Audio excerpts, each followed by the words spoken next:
Um, Actually wala akong idea kung anong course yung pinapasukan mo, kung estudyante ka, kung college ka na or high school.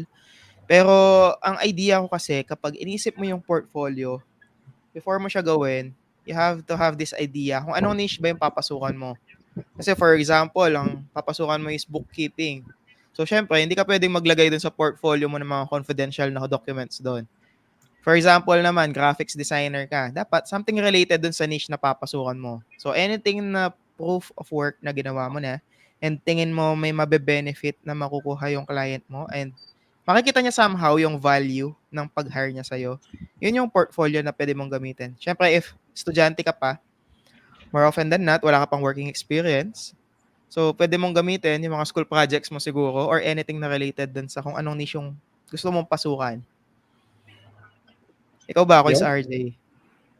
Si ano muna, si Jason muna. Sige, Anong yun. take mo dyan, Kuya Jason? Ayun, so sa akin, if wala ka pang, okay, so unahin mo natin sabi niya, student siya. So for me, it doesn't matter kung student ka or may trabaho ka, you could definitely start. Now, if the problem is wala ka pang portfolio, yung mga pwede mong gawin dyan is, number one, magbigay ka muna ng, mag-offer ka muna ng free work, pero very limited lang. Kunwari, 7 days or depende sa kung anong service yung na-offer mo. Bigay ka ng something na quick result. Ayun, tapos, ayun, hingi ka na agad ng testimonial sa kanila. Tapos, ayun yun, yung parang free, ano pa tawag doon? May tawag doon, Case study. ayun, BCS, parang, ayun, breakthrough case study. Ayan, case study. Yun, ang galing. Ganda na. So, Ikaw, Kuya Felix, diyan ka pa ba, Kuya? Yung sabi ni Kuya Jason, parang pro bono muna. Pro bono, yun, tama. ayun, Yun ang tama. tama. Yun yung word. And then, yung paglagay sa portfolio, since student ka pa lang naman. So, tama yun, case study muna. Ano yung case study? Kumbaga, kung ano yung i-offer mo sa market ng freelancing, gumawa ka ng demo muna or gawa ka ng simple problem tapos bibigyan mo ng solution which is related. Ano ba yung tawag dito? Kasi kailangan mo pag nag-freelance ka, kailangan mo gumawa ng research at saka studies. So, pag-aaralan mo talaga kung ano yung industry na papasukin mo, ano yung niche na sabi nga ni Lodge JB. Tapos, gumawa ka ng scenario na commonly, ano ba yung nagiging problem sa market pag tumingin ka sa mga online jobs? Ano ba yung mostly hinahanap nila? Do a research, tapos gumawa ka ng scenario from there. Back up lang talaga. Tapos, yun nga, lalabas case study siya. So, yun yung magiging best portfolio. So, study lang. Yun. Ayun. Ikaw, Kuya Kervin, ano yung take mo dito? For me, though, wala pa naman, medyo lang pa ako yung sa akin pa lang, is medyo sideline pa. So, wala talaga. For me, I consider myself as starter. And as a beginner perspective, Kuya Kervin, ano yung magiging tip mo sa kanya? As kapwa newbie. Aspirant pa pareho. Exhaust all the resources, be resourceful. May mga bagay na libre. Kasi yung mindset kasi ng Pilipino, parang I mean hindi to galing sa akin, which is true din naman. Pinapansin nila yung may bayad kaysa libre.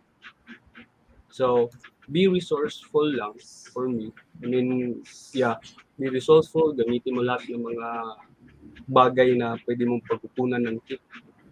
And regarding sa portfolio, yes, you can do your own idea when it comes to kasi diyan mo na makukuha yung idea kung paano gamitin, paano gumawa ng portfolio. Although ako, wala talaga akong background sa pag-design kasi yung course ko, HRM, layo ng gap. So, Yeah. Although, tech savvy ako dati before, nahilig ako sa computer. So, dun ko na, yung technical lang ngayon, resourcing, exhaust ko lang lahat ng mga resources, familiarize lahat ng mga kailangan. Tapos, magbasa din ng mga job posts para at least alam mo yung gusto mong tahakin. Then, for me, ngayon, nakita ko si Kuya RJ sa YouTube. Kasi doon, exhaust ako ng resources. Biglang sumulpot yung page sa YouTube ni Kuya RJ. Technical. Uy, parang bago sa tenga ko, yung technical VA. And then I'm came from technical account sa BPO. So, interesado ako sa technical, which is, yes. And then, sinearch ko yung technical VA, which is, ito din yung may tao nag-outsource sa akin, which is automation. Although, I'm not well packed pa, so kailangan ko more idea, more knowledge about it. So, yeah. So, yun lang. Be resourceful. O exhaust mo lahat ng mga possible resources. Yun. Ayun. So, yun. Thank you sa mga sagot niya, Kuya. No? So, ako, ang take ko dyan, siguro kung student siya, kasi tingin ko, yun, totally zero siya. So, ang gawin niya, una, yun nga, sabi ni Kuya Jebs, mag-decide muna siya kung ano yung niche na kukunin niya. So, let's say, sabihin mong graphic designer ka. So, ang gawin mo para magkaroon ka ng portfolio is, manood ka ng video, tapos, sabayan mo yung tutorial na yun, kung ano yung sinasabi dun sa tutorial, gawin mo. Tapos, yung magiging output mo, yun yung gawin mong portfolio. Di ba? Pwedeng ganun di ba? So, pero dapat yung magiging portfolio mo is okay din at magiging okay din sa mata ng client. Hindi lang siya okay para sa'yo. Kasi ipe-present mo yan. Kumbaga, ikaw yung magiging magiging representative ng iyong mga ginawa. So, para sa akin, ganun. Kasi tulad ko dati, hindi naman marunong mag-Photoshop and all. Kumbaga, nag-testing lang din ako. Then, kahit pa paano, may output naman. Then, eventually, nagamit ko rin sa mga portfolio ko, sa mga graphic design ko na jobs dati. So, ayun. Yun lang para sa'yo, Bax Eduardo, 8637. Kung mapapanood mo man to, yun ang magiging sagot namin sa tanong mo. Okay? Yun. Tsaka pahabol din, boys, dun sa okay.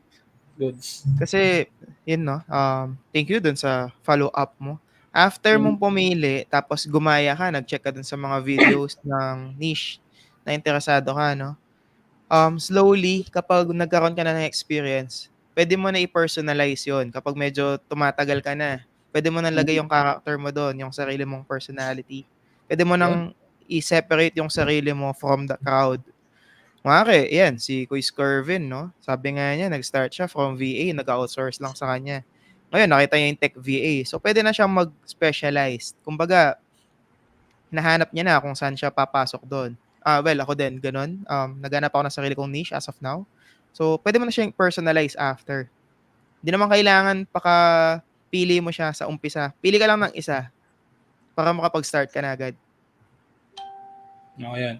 So, batiin muna natin si Mamski. Yan, nag-comment. Hi, Mamski. Kamusta ka? Hi, mga idol. And happy Friday. Mamski. Happy Friday. Okay, so let's proceed with the next question na, mga lods.